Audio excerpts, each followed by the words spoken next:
एक ऐसी कौम जिसके लिए भूख सिर्फ एक लफ्ज था, जिनकी शहर में तंगी का कोई तसव्वुर ही नहीं था।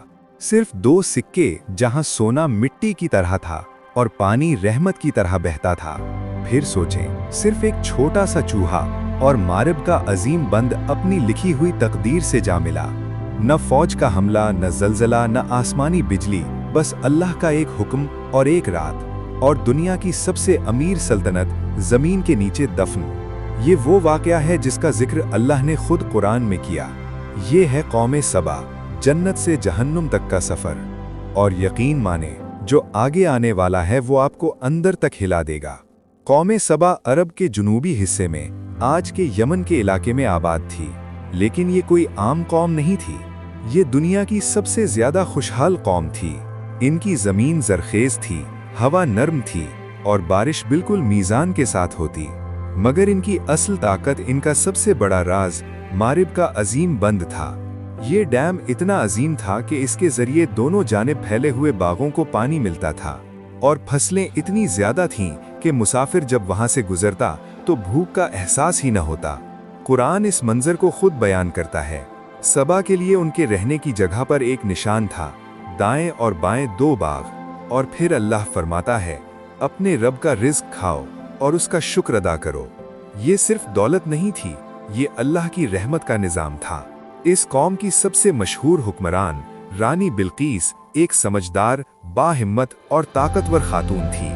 उसका तख्त अजीम था, उसका निजाम मजबूत और सल्तनत दूर दूर तक मशहूर थी। यहाँ तक कि उसका जिक्र अल्लाह के नबी हजरत सुलेमान अलैहिस्सलाम तक जा पहुँचा। हजरत सुलेमान अलैहिस्सलाम वो नबी जिन्हें अल्लाह ने ऐसी ताकत दी जो किसी और को न मिली, जिनके हुक्म में परिंदे उनकी जुबान समझते और हवा उनके लिए चलती। उन्होंने बिल्कीस को खत भेजा। कुरान इस खत के अल्फाज बयान करता है। ये खत सुलेमान की तरफ से है और अल्लाह के नाम से शुरू होता है, और दावत दी गई कि अल्लाह के आगे सजदा करो। बिल्कीस ने मशवरा किया तो तोहफे भेजे, सोना, चांदी, जवाहरात। मगर सुलेमान अलैहिस्सलाम ने सब वापस कर दिया और फरमाया, जो अल्लाह ने मुझे अता किया है वो तुम्हारी दौलत से कई बेहतर है। बिल्कीस समझ गई कि ये कोई आम बादशाह नहीं, ये अल्लाह का नबी है। फिर वो खुद सुलेमान अलैहिस्सलाम के पास आईं, और जब शीशे के महल में दाखिल हुईं तो पानी समझकर अपना लिबास उठाया। तब हकीकत खुल गई। उस वक्त बिल्कीस ने कहा, ऐ परवरदिगार, मैं गलत थी, अब मैं अल्लाह पर ईमान लाती हूँ। और तफसीर इब्ने कसीर के मुताबिक बिल्कीस के बाद कौमे सबा ने भी इस्लाम कबूल किया। ये था सबा का रूहानी और दुनियावी उरूज। मगर वक्त हमेशा एक जैसा नहीं रहता। बिल्कीस का दौर खत्म हुआ, नस्लें बदलीं, हुक्मरान बदले।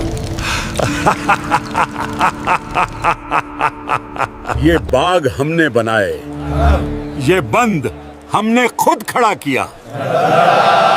ये दौलत हमारी अक्ल का नतीजा ये है। बाग हमने बनाया, ये बंद हमने खुद खड़ा किया। ये दौलत हमारी अक्ल का नतीजा है। अल्लाह का जिक्र कम होता गया और अपनी ताकत का नशा बढ़ता गया।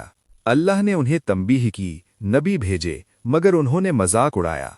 नबियों ने कहा, बाग तुम्हारी अकल का कमाल नहीं, ये रब की रहमत है। अगर तुमने शुक्र छोड़ दिया तो ये रहमत तुम पर बोझ बन जाएगी। मगर कौम हंसती रही, जवाब देती रही। डरा रहे हो? देखो, हमारा ये बांध पहाड़ों की तरह मजबूत है, क्या तुम्हारा रब उसे भी गिरा सकता है?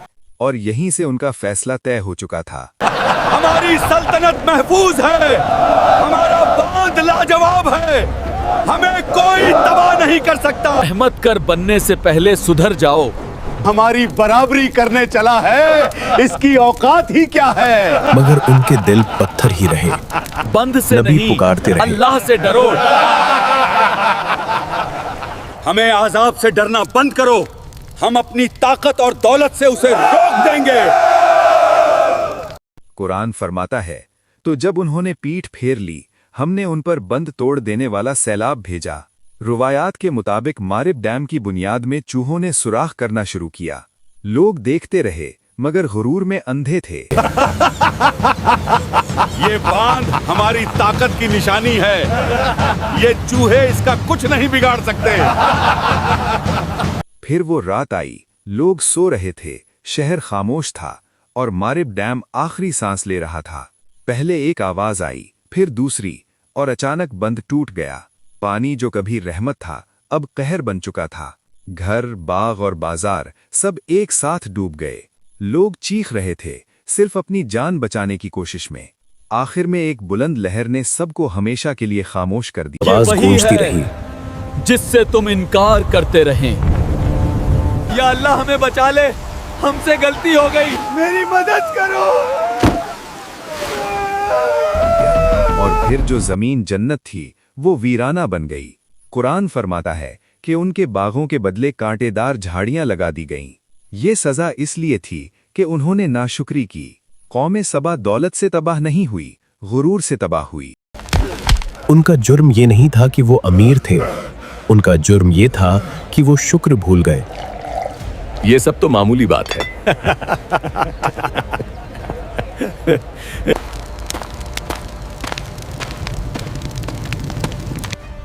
ये वाकया सिर्फ उनके लिए नहीं, ये हम सब के लिए है।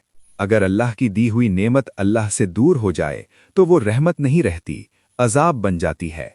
सोचे अगर एक छोटा सा चूहा अल्लाह के हुक्म से सल्तनत गिरा सकता है तो हम किस दर्जे में आते हैं? कमेंट्स में लिखें, दौलत या गुरूर किस चीज ने कौमों को तबाह किया? वीडियो को लाइक करें और चैनल को सब्सक्राइब करें।